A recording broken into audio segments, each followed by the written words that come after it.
All right, welcome everybody to from the Fairways to the Boardroom with our special guest, Scott Chisholm, who's also a good friend of mine and recently was awarded the 2024 PGA Professional of the Year for the Philadelphia section. And we're excited to sit down and talk with him a little bit about his career.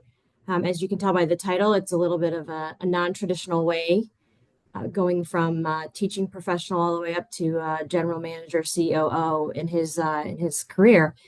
So Scott, I'd like you to kind of walk us through your background and where you are and how you ended up at Rolling Green. Hi, everyone. First, just want to say thanks for having me. It's great to see so many people on here virtually. Um, but yeah, kind of a quick background about myself. You can see behind me, that's Rolling Green Golf Club, where I am right now, looking from above. It's a beautiful spot in Springfield, Pennsylvania. I'm currently the director of golf and COO there. But I'll give you a little backstory of my journey along the way. I graduated college in 2007, and probably like 90% of the people on this in this room, I thought I was going to play the PGA Tour. I went down to Florida and quickly learned that I was really good at losing money and not good at winning money. Um, so I created a quick interest in trying to help people out. People I was playing with in tournaments, I'd always be looking at their golf swing, trying to help them, and maybe not practicing as much on my own. So I was fortunate I got linked up with a guy, Mike Adams, who Sarah's good friends with, one of our mentors at Hamilton Farm. And I really dove in initially to that teaching route. So Mike introduced me to a lot of the top instructors in the business, and I spent, 4 or 5 years traveling around the country, shadowing everybody, being that annoying person that would just keep asking questions. And I progressed to some spots where I went to Morris County, I went to Plainfield Country Club, and I got the opportunity to work at Baltusrol. And at the moment, or at that time, I wasn't really sure if I wanted to be a teaching professional, if I wanted to be a head professional, but I was pretty sure teaching was the way I wanted to go. So yeah, a little crazy of me, but I decided to teach about 1,000 hours a year and do all the duties of first assistant at Baltusrol. And I quickly realized that while I love teaching, I didn't want to do it 10 hours a day every day. I saw guys like Mike Adams, and they can go 12 hours a day and skip lunch, and it just wasn't me. I realized that when I got to 4 or 5 p.m., I was just looking to get home and not giving attention to that last lesson. So I started to interview for some head professional jobs, and I made my way down here to Rolling Green in Springfield, Pennsylvania. Beautiful William Flynn track from 1926, and spent a few years as the head golf professional here. And then, as many of us experienced, COVID happened, and the golf world was turned upside down. And there were some opportunities with changing of management at the club, and we'll get into a little more later. But I was approached with taking over as a director of golf slash COO role, which unique, but for our club works really well because we are a golf only club. So there's no pool, there's no pickleball, there's no tennis. It's just golf and cold beer and food. So I've been doing that for 3 years now, and it's been a really fun journey. I would say if you asked my 23-year-old self where I'd be in the golf business, I thought I'd be at that time teaching somewhere. And if you told me I was running reports on general ledgers and P&Ls and balance sheets, I would have thought you were crazy. So it's funny how things progress, but it's been a great journey so far, and continue to try to learn every day and see where this goes. So what about being a head pro that pulled you in that direction from teaching? I know you touched on the amount of time spent on the lesson tee versus not, but were there other things that you were interested in? Yeah, I think that, and I see this with a lot of golf professionals, like one of the reasons, or at least a lot of my mentors who are great golf professionals are talented in multiple avenues or multiple ways of the game. And I think that, trying to be well-rounded as much as you can, not only is it helpful to be attractive to future employers, but it helps keeps you sane in this business where if you do one thing the entire day, it becomes a little monotonous. So I really enjoy being around people. So uh, the aspect of, standing on the first tee on a Saturday morning, or being in a golf committee meeting, or just meeting the guest and driving around the golf course and doing those things. I thought that that was a strength that I had. And while I was able to leverage that on the lesson tee, I just felt that standing there the entire day it just wasn't for me. Everyone's built a little bit different, and I think that one of the things that I realized um, early on was just continue to try to get better at what you're focusing on at that given time. So in 2007 to 2011, it was instruction. From 2013 to 2017, it was trying to become a better manager so that I could eventually lead a team. And as I got into the COO role, it's really been digging into becoming better at the finances of the club and understanding strategic leadership and long range planning and those things. So I think just like I've always had a kind of a thirst for getting better and smarter. I've tried to always pursue education and things like that to just make myself better as a golf pro, as a person, to, like I said, keep myself sane by doing other things. So I think the well-roundedness of a head pro, when there's a running joke that the PGA, they used to give out that thing that said, a PGA member, and it lists all the other things, and then we'd add on there, you're also a weatherman, you're also, a psychiatrist. So in our business, we do wear a lot of hats, and I think that's one of the ways it keeps it really interesting. And you also, like, I was looking at your resume, you've also gotten very involved in the section, national. Have you gotten into any national stuff, but definitely section stuff? Do you think that helps separate you? I mean, obviously it probably did, but can you talk a little bit about that part of your career? Sure. I mean, one of my mentors at Plainfield Country Club, Scott Paris, he emphasized not only separating yourself, but just continually being involved. And his narrative was, if you play in tournaments, if you get involved in the board, if you do all that stuff, your name is always going to be out there. And when you go for your head pro job or your director of instruction job, you're going to have that little bit of an advantage. So I think I started that journey as more of a selfish path to get myself that job that I wanted. And then as I got more and more involved, I realized that, it's very rewarding to be part of growing your section, growing your club, volunteering, things like that nature. I mean, I know for example, our staff at Rolling Green, we require everyone to volunteer to some degree. So we've got people involved in adaptive golf and PGA Hope and things of that nature. And, we're in such a giving business, right? We are here to make others' days better, that it's another avenue to do that through involvement in the section, or volunteering or anything like that. So I serve now. I'm a district director in the Philadelphia PGA. I was on the board in the New Jersey PGA. I was on the assistance committee during that, and I've just started now. I'm started to go for my membership as a club manager, so the CMA. So definitely a different world, a lot more three-piece suits and things like that, as opposed to our pullovers as golf pros. So you and I talked a little bit earlier about some of the stuff that has changed since you've taken on this role, and I think it would be interesting potentially for us to listen to how moving from head pro to COO, like looking back in hindsight, some things that you've taken away from that Sure. transition.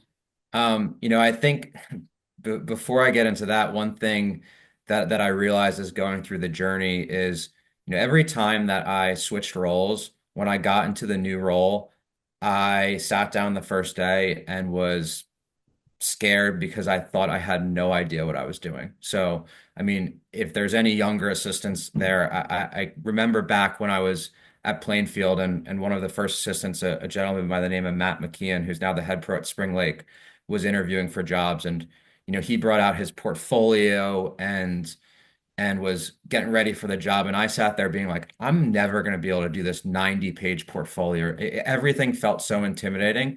And you realize that the best education is actually by just doing it, right? So if you're a young assistant and you're scared to be head pro for the first time, just realize you know more than you think you do, and when you get there, you're going to be okay. But transitioning back to the question, I think the role that I've gotten into now, I would recommend that a lot of golf professionals, whether you're a teaching professional, head professional, spend more time with your COO, spend more time with your GM, because when you can look at the operation from that 10,000-foot view, there's so many things that I didn't even realize that as a head professional that I was doing that was not making other people's lives easier. And what I mean by that, for example, like small things. I'd send up billing for a tournament and I would just kind of send up a list to accounting and it wasn't organized. There wasn't any coding to GLs. And then at one point, I was the person entering the billing with accounting. And I was like, what is this head professional doing? Like, this guy's an idiot. And I realized that I was that person. So, secondly, like when you do that, you are able to, again, if you're going into your next role, you're able to present that to a committee of how you understand the operation in a different way. Like most head professionals just understand it in a certain way, or most assistants in a certain way. And you can say, well, I do this to make accounting's life easier. I do this because I've spent time with the COO looking at the strategic view of the club and I understand, you know, how all our assets are depreciating and how we should plan for replacement value to these things. And I think that that's something that can be very impressive when you're in a interview where people say, "Wow, most of the other head professionals or assistants interviewing for this job were just talking about running tournaments and doing that, but this person has a broader scope of how to run a club." And I think that one of the things I was intimidated by when I got into the position was I've never run anything close to a food and beverage operation. I can cook, but I really, past making a burger and some chicken parm, that's really my limit. But I realized that being a PGA professional prepares you for that because we're in the hospitality business. So we might not think we know a food and beverage operation, but we know how to serve people. We know, how a waiter or waitress should act around a table because that's essentially what we're doing every day on the first tee or on the lesson tee. So you know what good hospitality is, and it really translates to whatever you want to do in life. If you are able to make people feel good, then you're going to be successful. Yeah, I would say hospitality or the food and beverage end of it is probably an intimidating part for lots of people when they start looking at transitioning out of being a golf pro, for sure. Um, so, what are some things, what's some advice that you would give the head pros if they wanted to kind of start to tackle GLs or understanding what the GM does in a role, or what, like, how did you manage that? What are some best practices that you utilized? Well, I will say again, my road's been less than normal. So I got into we're a pretty small operation at Rolling Green. So we don't have a CFO. We have like two people in our accounting office that do some stuff. So I sat down on that desk that first day, and besides like going on QuickBooks and doing my taxes, I had like no idea. So I just dug in. I ended up taking an online accounting course at UPenn, where I was probably the dumbest person in the class, but I got through it. And like I said before, there's no better education than being in the position and just doing it. So I was able to lean on my network. Thankfully, I have a great network of mentors who, even if people weren't in that position, they knew people in that position that could help me. So I think that,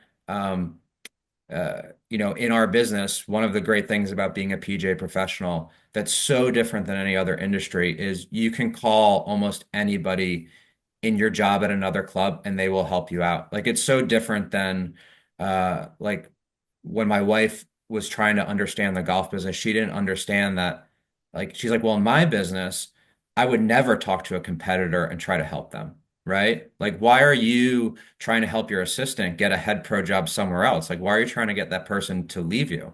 And there's such a giving mentality as being a golf professional that uh I have not picked up the phone yet and had someone say, sorry, I'm too busy. So, not being afraid to ask people, not being afraid to to tell people or like look like you don't know everything, I think is super important.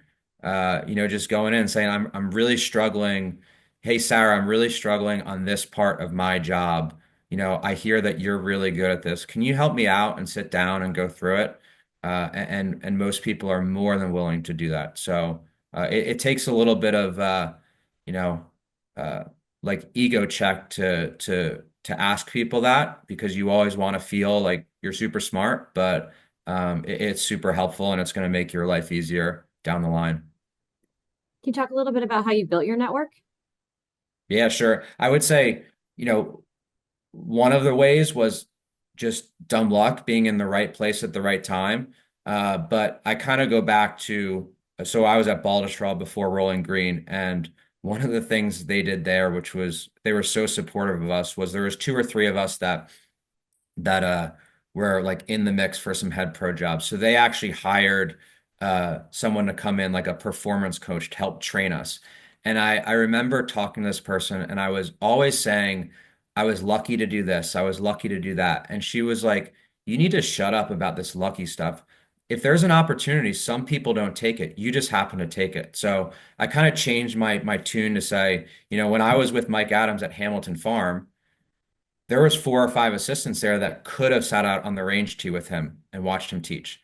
I just happened to do it, right? I just happened to stay after my shift and watch him and ask him questions. And I think if you can, for example, in that sense, when I did that, he looked at me as, hey, this person's someone who really cares. And then he opened his network to me, which I think was super important. I mean, even though I'm a COO at a club, I owe almost everything to Mike because Mike introduced me to everyone in the game. I mean, Sarah's knows Mike very well, and Mike does not have a shortage of people he knows. So that got me the job at my next spot, and then I was able to play in golf tournaments. And I tell our assistants at Rolling Green, you don't have to go out and shoot 68 every time. But if you go out and you meet people, that's generally the person that's going to hire you in your next job. So I was playing in a an open event in New Jersey, and I happened to play with Scott Paris. And again, I kept asking questions, and somehow he thought that, hey, this guy might be a good fit going down the road. And when a job opened up, he called me. So I get putting yourself out there, I think, is huge. Just being involved in golf. I think that on my little tangent here, but the reason I got into golf was because I thought I was going to play on the PGA Tour. So I thought, I was really good at golf. I realized I wasn't, but I love to play. I love to compete, and I have goals for myself. Even, at our club, our director of instruction made the cut at the PGA this year, Braden Shattuck. He won the National Club Pro. I can't sniff him, but I have my own goals in tournaments, and you know, if I can stay within 5 shots of him, I'm good. But kind of going in full circle, if you got into this game because you love golf. If you can continue to play golf and continue to chase your passion, you're going to meet a lot of people. And if you meet a lot of people, they're going to help you out. So I think it all stems in our business from the love of the game and the love of playing, the love of working on your own craft. I think most of the successful people I see, they still love to compete. They still love to work on their own game. They're golf nerds on their own swing.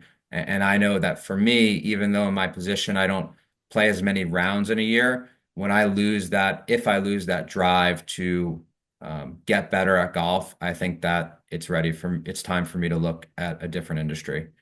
I'll go sell some insurance or something. How do you kind of schedule your day out to allow yourself some time? We can talk a little bit about time management if that would be all right with you on the many hats that you wear and then trying to continue to play at a high level and mentoring your staff and moving people on to other jobs. That's a lot. Yeah, it can get a bit overwhelming, but I think number one, leaning on the people that are good at what they do at your club. One of the biggest transitions from, I think, assistant to head pro is that you go from the person that's the doer, right? You are running the tournaments, uh, you're on the computer all the time, you're setting everything up, and then you become the manager. You're the person trying to, oversee everything. And it's hard at first to not try to just go back to your what you're used to and just do everything. Like I don't want to say the grunt work, but as an assistant, you're dealing with all that stuff. So I think as you progress to different jobs, it's very similar in the sense that like in the COO role, if I just look at my day as these are all the things the club has to accomplish, it can get overwhelming. But understanding that there's delegation to different people, right? We have a clubhouse manager who's really good with the food and beverage department. So checking in and making sure, our murder mystery night that we did the other night is under control and the reservations are set up and talking with our head professional. And I think that was the biggest thing for me was trying to not do everything myself, but lean on other people. Right? It's like the cliche, hire people better than yourself. But I think that that's one thing we're fortunate at Rolling Green is we built a really good team of people where we can lean on them. And then secondarily, it helps them because they get autonomy over their own career. And when they go into a job interview for their next role, they can show that they had more responsibility. So I would say it was maybe a mistake I made in like my first or second year of being a head pro, is I just wanted to like have my hands in every single thing, like control freak. And you just can't do that. You're just going to burn out. Yeah, I think delegation's a tough one in our business because you rise up through the ranks trying to make sure you're doing everything to the degree that you need to, and then you get put in a leadership role, and then you hire people and you have to delegate to them. So it sounds like it took you about 2 years to figure out how to like kind of let that go. It's still letting it go. It's still hard. I mean, it's hard because too, you always have visions of how you would do that thing. And no matter how you train someone, they're going to do it slightly differently. And but understanding that different isn't necessarily bad, right? Like one of the things that I learned very quickly my first years as a head pro when I was my first time I'm truly buying for a golf shop, right? As an assistant, you're helping, but now you're in charge of the open to buy plan, was I wanted to buy stuff that I wanted to wear, right? So I looked in the shop one day and I'm like, man, there's a lot of blue stripes in here, right? So understanding that it's not all about what I like, it's about, trying to take care of the collective of the club. Yeah, and I think it sounds like a lot of building out skills that you already had, but kind of getting in depth into them, right? Yeah, and I think trying to make comparisons on, okay, what was I good at when I was teaching, right? I was good at delivering a message and whatever it may be. How do I now bring that to a board meeting, right? It's the same skills as in a lesson. I think teaching a lesson is probably one of the most invaluable skills that you can, learn as a golf professional because we all realize, I'm sure Sarah would be the first to admit it, when we first started teaching lesson, we sucked, right? You thought you knew everything about the golf swing, but it's not about, what P4 is. It's about how do you connect with your student. And it's similar when we're in there talking about the board or strategic planning. Yeah, having that information of what we want to do is important, but connecting with those people and building that relationship is almost equally as important. Yeah, you've always been good at putting yourself out there. When we talked together at the Breakers, I remember some spontaneous lessons, and you're always the first to jump in and say, I'll do it. Not afraid to screw up in front of other people, which is a trait I've always admired about you. And it seems to have suited you well through your career so far. Yeah, I screw up a lot. So it's I remember those we worked together at the John Webster School in Florida and one thing that John took from Jim McLean was those like Monday meetings and putting you on the spot. And I think uh, doing things that are uncomfortable to you is very important, right? So like, I try to approach when I'm playing in a golf tournament, if I haven't been practicing that much, like I get nervous the night before because I know every member is going to look at what I shoot and I might get to the 13th hole and let's say I'm having a good round and I feel like I'm going to vomit because, I'm not used to being under par at this point in the round. But experiencing things that make you uncomfortable and then getting through them is so important because then you go to the next thing and you're like, oh, this is a piece of cake. There was I'm in Philadelphia land and I didn't grow up a Philadelphia sports fan. I'm a North Jersey guy, but we've been able to on the board spend some time with the former Villanova basketball coach Jay Wright, and Jay had a great line in his profession is that there's like the push and pull of being uncomfortable, the tension. And if you're just doing things and skating by, there's no tension ever in life, and you don't get better. And if you have 100% tension, you burn out. So you need to pick your battles of, feeling that pressure. It's like when you're on the 18th hole, that pressure is good. You want to be in a job where you feel enough pressure, but not so much pressure that's it's gonna drown you. So that's part of the skill of, leading on other people when you're in that. But getting into things that make you uncomfortable is very important.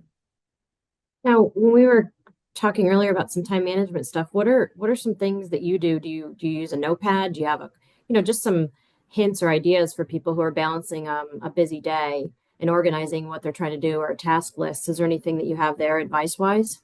Yeah, I mean, I go through some different variations. One person that I can give credit to, who I leaned on a little bit when I got into these things, is a gentleman at St. David's Club, Dean Candle. Anyone who's like a GBN member might remember he had like a podcast, and he talked a lot about time management. And I use a website, Todoist. And the nice thing, the hard thing is, like, I have this pen and paper right here, but we're in a world that you need to have everything in the cloud, right? So having something that's web-based is helpful because, I can be at home like I am today and log into my to-do list and see that from somewhere else. Whereas, if you just have a to-do list on your desk, pen and paper, it can get a little bit challenging. So trying to do things like that just to keep on top of things. But yeah, the time management is also, how do you prepare for your day, right? I do a lot of things where our staff is really good at, we use our like lesson book as not just for lessons, it's our daily diary. So, our meetings, our prep work, everything is in there. So when I go into work the night before, I'm looking at my lesson scheduling book, and most days I have 8 or 9 out of hours of the day accounted for before I go in. All right, 8 to 9, I'm going to do emails. 9 to 11, I'm going to drive around the golf course because I want to show face. There's a lot of members there. I've got a managers meeting at 11. I'm meeting with a rep at 1, and trying to fill in those times and trying to pick and choose your battles. Like, when do I have to be seen with the members, right? If I'm doing emails from 11 to 1, that's like prime time where I could be out in front of the members. So trying to pick your battles and trying to organize the day so that you're as efficient as possible, right? I never want my membership to say, man, I keep walking past Scott's office and all I do is I see him at his desk on his computer. I want to almost like trick the members and make them think, how does he get all this work done? Because when I see him, he's out in front and doing things like that. So, it's kind of a little bit, I guess, of the smoke and mirrors act that we're doing as golf pros. But there's a lot to do, and the better organized we get, the better we're gonna be at our day. What about communication with your team? How do you do that? So I think as I transition to um, this role, it's been giving a little bit more responsibility to our head professional, Fred. But for example, we do a weekly staff, not only just meeting, but there's like a week ahead that goes to all the managers. That's my responsibility. All right, here's all the events for the week. Here are the tasks that we need to accomplish. Michelle, can you share the BEO for the senior interclub with the group, so that everyone knows what's going on? Like, I think that's really important, is involving different departments. I think it's very easy at a club to get siloed, and the golf department has their own meetings, the food and beverage department has their own meetings. But like, one thing we try to pride ourselves on at Rolling Green is that, like, if if the house looks good, we all look good. So we don't want to be in that position where a shotgun is coming in at 4 o'clock and the food's not ready, and they go to the house. Well, why is not the food ready? And they say, well, no one in golf talked to us the entire day. So keeping that open line of communication and making sure that everyone knows everything. And communication is, again, this is like the cliched comment, but if you can communicate well between the team, like, that solves 95% of any problem. Most mistakes come from a lack of clarity and a lack of communication. So, and that even goes to like strategy for communicating with members. Like one of the things I say to our golf committee and our board, half jokingly, is like, I want Mrs. Smith to come in the golf shop and say, Scott, I get it. I understand every rule at the club. I understand every event that's going on because I've read all these emails about it. But what do most members come in and say? Why is the fifth hole closed? Like, no one ever told me about that. And you want to say to them, like, it's in 22 emails. Do you read anything? But you have to say, okay, why don't they know it? Did I not, should I have sent a text blast? Is there other avenues to communicate to these people? So I think, that communication, not only do you have to be organized about it, but you have to be well-rounded about it. You have to just not communicate through one lens, through one, just email. You have to continue to evolve that thing. Have you implemented anything that you think would be more unique to you? Like, not that necessarily you've taken from other clubs, but you've seen be successful, whether it's like meeting with your golf staff or your food and beverage or just overall as a GM or sorry, COO? Yeah, I would say that I probably have zero original ideas. Everything I've done is stolen from someone, and I'm the first to admit that. Like, I look at people who are better than me, and I try to mirror what they do. So, there's a really great PGA professional by where I grew up, Dan Pasternak, who is the GM at Essex Fells Country Club, and he was the National PGA Professional of the Year. And you know, when I got my job, I leaned on him a lot and stole things that he did. So I don't know if anything I do is unique. It's just like pick your best qualities of everyone. And I tell my guys when they get their job, they should look at every person they work for and they should say, hey, Scott does this really well. Sarah does this really well, and Bob does this really well, but I don't like what Sarah does on this. I don't like what Scott does on this, and I don't like what Bob does on this. So when I become a head professional, I'm going to take all the things I think are the best things they do, change up the things that I don't think they do well, and then I can be a better version of that. So I think for our industry, if you keep, cherry picking the best qualities of people that you respect, that's the big thing you're looking for. What about outside the industry? Have you leaned on or looked at things that have to go on in other businesses? I mean, I think that especially in my role now where I oversee the club, like I can't go to like a dinner without like trying to steal the menu or do things like that. But since we are in the service industry, I think it's so important when you go to a restaurant or to a hotel or things of that nature that you try to cherry pick the things that they do well. Like you might go to a Marriott and the JW Marriott has a great service doing X, Y, and Z. And I look at it and say, huh, that's interesting. We don't do that at Rolling Green, but even though it's a hotel, that's something we might be able to translate over to there. I mean, I remember when my wife and I were looking at wedding venues, the person touring us around the different wedding venues, there was one girl that like the way she talked about it, I was like, wow, when I'm giving a tour about an outing, like I'm going to use what she just said because that was really good. That made me feel good. It made me feel like, I was part of this team here. So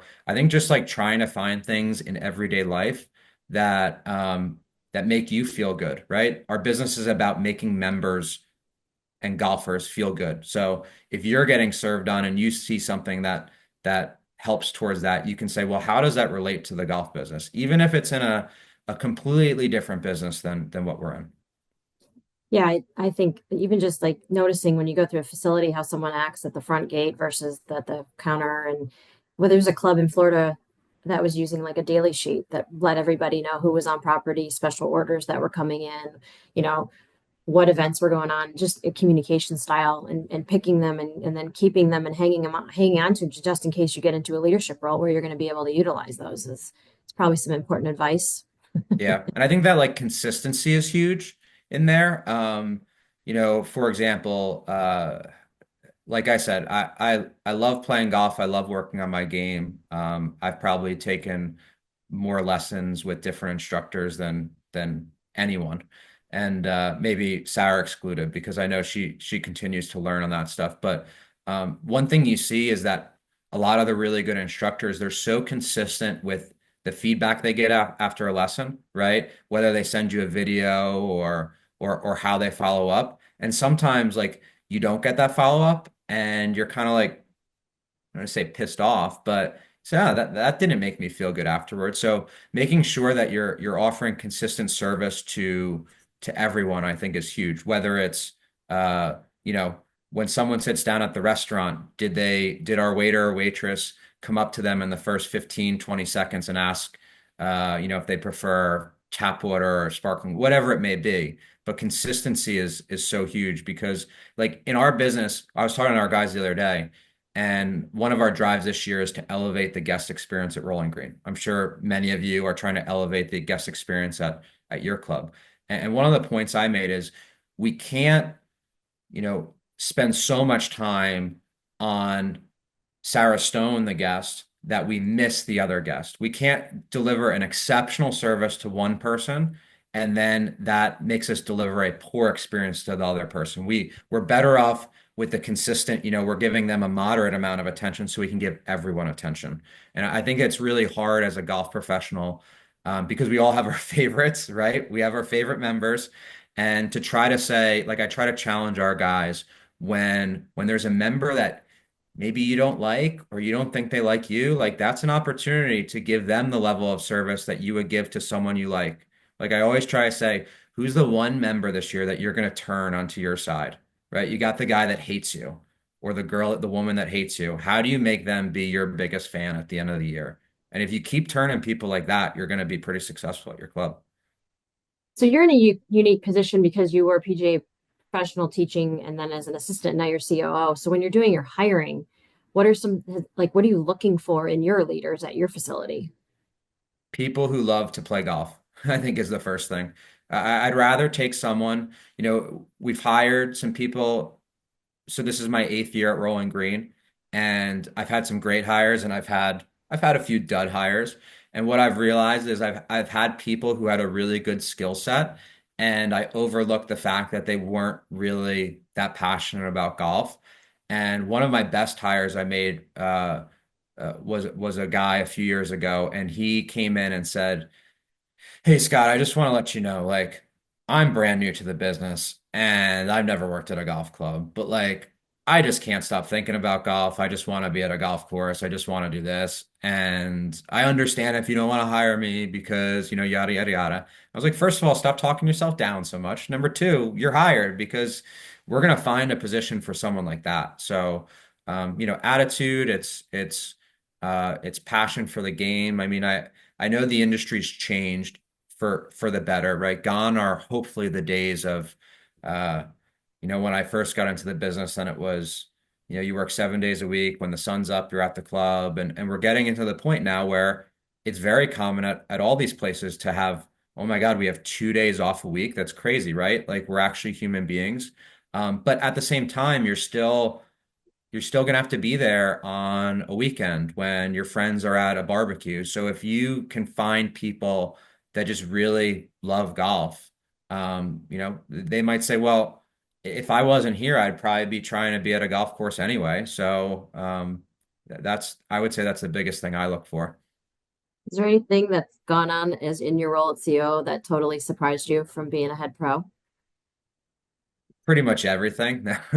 Um, yeah, I think that the grass is always greener on the other side. And one thing I've learned being in my role is that when I was an assistant, I just remember no specific names, but my head pro being like, "Can you believe this GM? Can you believe he showed up at 10 o'clock today? Can you believe this?" And I think for a little bit, I bought into that. Yeah, th this guy stinks or whatever. And then you realize that everyone's got their own set of responsibilities and everybody's a bit different. So I think it's really important, like, try to tell our team, it's like, we want to present a unified front and like be careful criticizing someone in another department until you've worked that job. Because I remember I was talking to Sarah, one of your friends. I was at the CMA conference. I was talking to Paul Brock, the GM at Sleepy Hollow, super affable guy, and he was talking about like, well, as a golf pro. you only have to work till like 7 o'clock and then you guys are gone. And then I'm at dinner all night. And I was like thinking about that. I used to think 7 o'clock was late. And now you're in a different role and you might be there till midnight. So, don't be critical of the guy who's there till midnight showing up at noon because you were there at 7 a.m. And I think that it just helps to create that culture because we're all in this together. And by criticizing someone else at any club, it's not helping you be a better golf professional or a better teaching professional. And the better we can help each other out, the better our clubs are going to be, the more secure our jobs are going to be. So, I mean, long-winded little tangent, but it's like what surprised me the different roles and responsibilities, the different pushing and pulling. Okay, now I've got to schedule myself because I've got to be at 7 committee meetings at night a month. So I got to make sure that I'm not there at 7:30 in the morning, or else I'm just going to be there too much and I'm going to burn out. Um, and then I would say how how poorly a lot of clubs are in terms of their strategic vision going forward. And I think this is something I've talked to a lot of GMs about. Everyone's in the same boat, right? All these clubs, membership in the 80s, 90s, early 2000s were kicking the can down the road and not fixing things. And I feel like we're in a spot right now where all these clubs are doing massive renovations to try to catch up on things. So I think that like capital planning has been something to wrap my head around and how do we get through these renovations without assessing members too much and keeping the integrity of the club going. You lean on your network a little bit for that. Yeah, and I think it's nice too to go to another club and hear that they're going through the same thing you're going through, right? That's like soothing to go to a board meeting and the board is saying, "Oh my God, we all have all these projects coming up." And you say, "Well, just talk to people from 10 different clubs and they actually have more projects than we do. So we should actually be pretty thankful. We're not in as bad of a boat as you think we are." So, understanding that there's probably other people going through the same exact things that you're going through when sometimes you feel like you're on that island by yourself. Now, going back to what you're talking about, people having different roles and jobs, did you educate your team to some degree on what each person does at the facility? Because sometimes I feel like that's not something that happens. Yeah, I think that one of the challenges I think with the maybe call it like the newer age of golf professionals was it used to be easy to, for example, Jim McLean to do a Monday morning at 7 a.m. Meeting because everyone was there at Monday at 7 a.m. Everyone worked every day. And now with the fact that we're in a position where we have staff and we're able to give people 2, sometimes 3 days off a week. There's very rarely times where everybody is at the club at the same time to get together. So I think that being very clear on what responsibilities are, like our head pro just sent out something to our golf staff for the first quarter of the season, and it has every single day with every single event going on and a point, who's the point person for that event. So there's no ambiguity of, hey, there's a ladies clinic on May 7th. Who is running it? Like that on March 24th. So setting expectations, like doing the work ahead of time helps when you get to in the heat of things because we all know that when we get into a season, we have all these plans of what we're going to do for the season. And then, you get punched in the face and you're just trying to maintain those. So you got to try to put all your plans in place before the season. And then, I mean, not trying to take the pessimistic view, but like you're just hanging on for dear life at some point, right? You're not going to put in new strategies in July. You're just kind of implementing what you've been doing. What about some challenges that head pros maybe face with their relationship with their GM, like what their role is and their value to the facility versus the GM's interpretation of it? Because sometimes that does happen.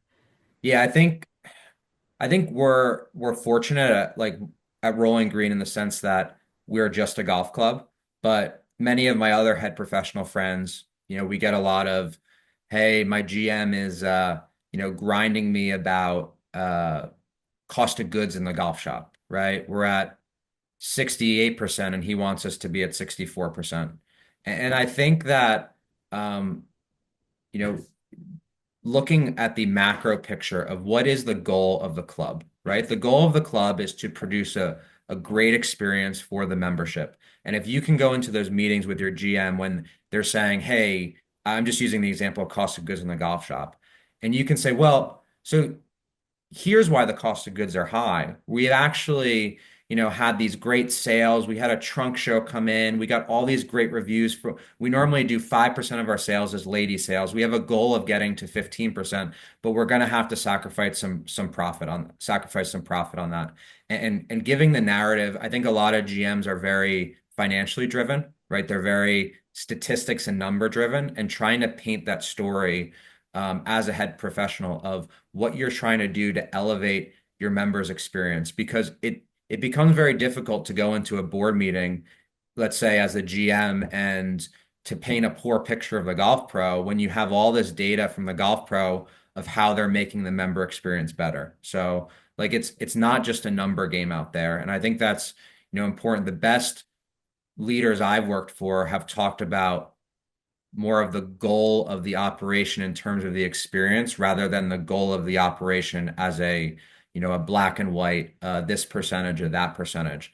There's obviously time and place for certain things and to dig into the financials, but I mean, you think about it, like golf is an expensive sport, right? If you think about it as what is your value per round to play, it doesn't make sense.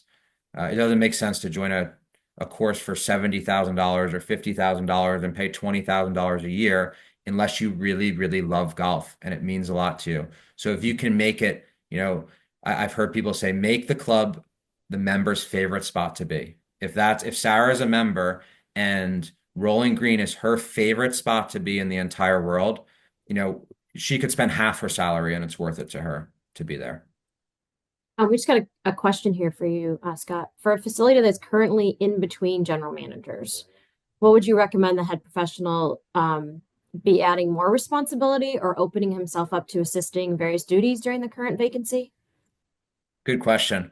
Double-edged sword there, right? Because if you take on these extra responsibilities right away, those extra responsibilities are then just going to be what they think the norm is. And now all of a sudden your job's 120% of what you're doing before. So I think you need to have open lines of communication with whoever you report to.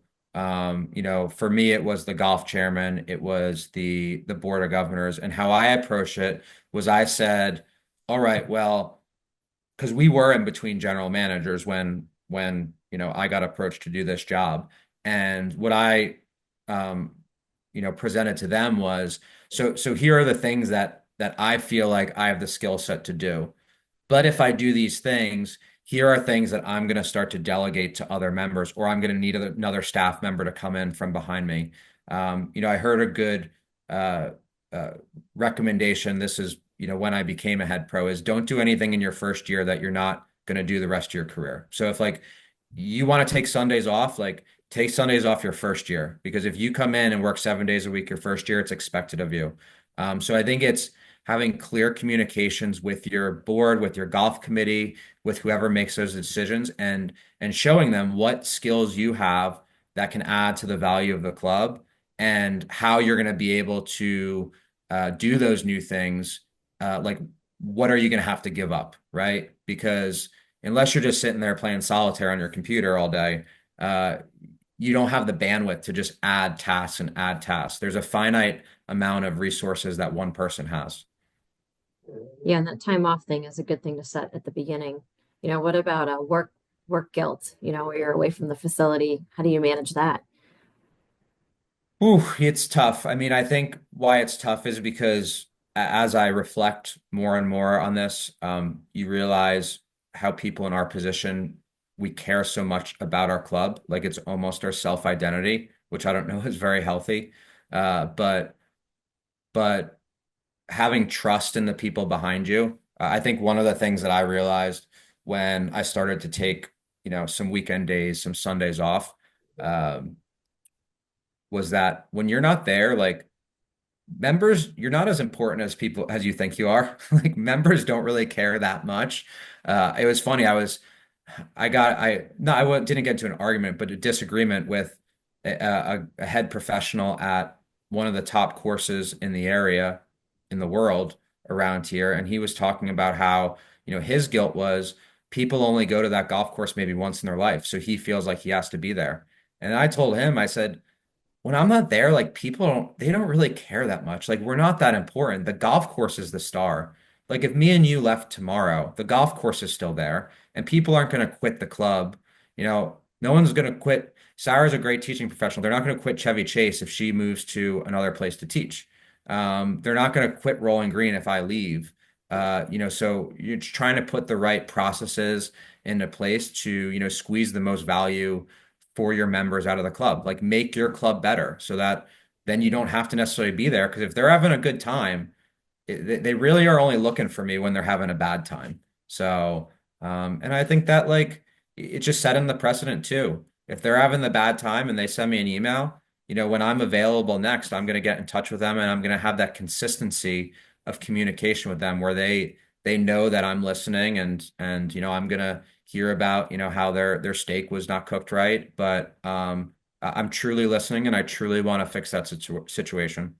Yeah, those are good words too for other pros to pick up on and take back to their club. I mean, understanding the member experience is what's going to drive them, and then how they feel about their leaders. Kind of a big deal. Yeah. There was a question about PGA coach. Do you use that at your facility? And then also, are you guys using PGA Junior League a little Yeah, bit? our teaching professionals, actually PGA Coach has been great for them. I know one of the guys, Greg, who's a younger assistant, he's used PGA Coach and it's probably, given him an extra $10,000 of unseen lesson business. We do PGA Junior League. It's been great. A few years back we got to, the round before the national championship, which was really cool. It helps create some great pride in the club. I think one of the challenges from when I was a junior is there's so many different avenues now to play golf. Like when I was a kid, it was you played in, maybe if you're at a club, it was like your club's inner club, maybe the New Jersey PGA Junior Tour and then AJGA. That was it. So if you were like a dipping your toe into the competitive waters, i.e., like a PGA Junior League player, there was really nothing for you. And now the challenge is that you have PJ Junior League, you have US Kids, you have your local stuff, you have your AJGA, you have your Hurricane Tour. I mean, you have a lot of different options right now. So, but we try to promote PGA Junior League as much as possible. I think it's just we're trying to give kids the options of saying, hey, it's almost like if you're into skiing, right? Your green circle is your PGA Junior League, and then your blue square, your intermediate is like your local kids events, and then your black diamond is your AJGA and things beyond that. And how do you offer a program that you can suit everybody? We can open it up to some more questions too if anybody has anything they want to like unmute and ask Scott. We have about 5 or 6 more minutes left.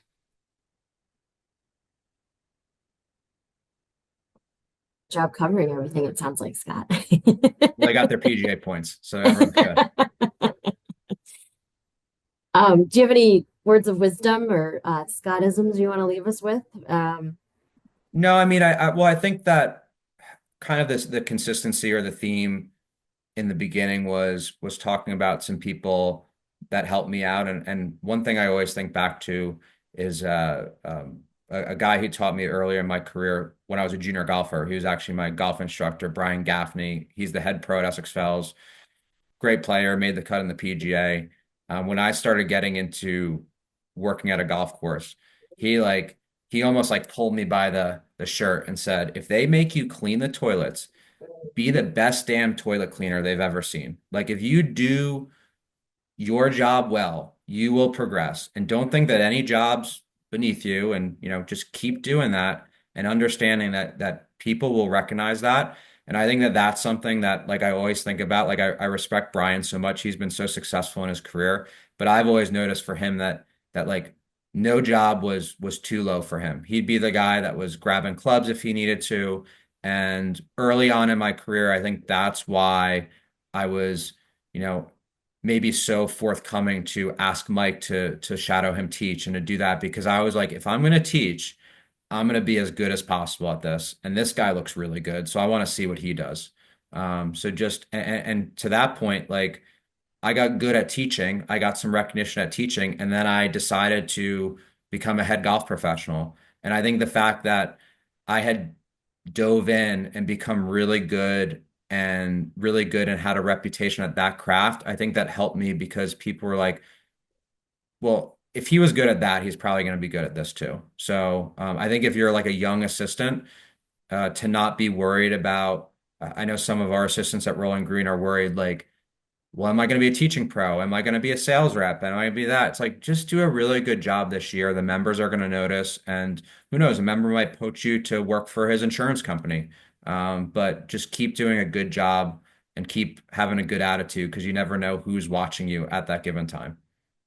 I think that's great advice, to not have to decide right away what it is exactly you want to be. And you're an awesome representation of somebody who's kind of pivoted from some pretty important roles in your career and then ended up at where you are now, which is a very different place than you started. Yep. Who knows? Maybe I'll be somewhere else in a few years. Well, Scott, I really appreciate you taking the time to hang out with us today on your day off, and congratulations on your award. It's a big deal. And Thank you. I I'm, gave I'm Sarah one of the what I'll leave on was this is like the ego check. Quick 30-second story was so I got called that I was going to be the golf professional of the year, and I was all jazzed up, and my chest was out. I had this big head, and I had a missed call from my former boss, so I called him up, and I started going on my rant. Hey, I won this award. It was great. And I was through it and I said, oh, by the way, like, why'd you call me? Sorry, I had to like cut you off. And he's like, kid, I don't mean to steal your thunder, but I was calling you to tell you that I just got named the National Professional of the Year. And I was like, all right, little ego check right there. So was but it's good to have that network and yeah, thanks for everyone who has taken time. I think one of the great things about being a golf professional is we always, like I said, we can always chat with each other. Everyone's willing to help. So I'm sure there's some people on this call that I might reach out to at some point for help, and I hope that people on this call feel comfortable that they can lean on me if they ever need to. Yeah, thank you again, Scott. It was fun to hang out with you for a little bit. Appreciate you and proud of you. Thanks, Sarah. All right. Thank All you. right, everyone, thank you, appreciate it.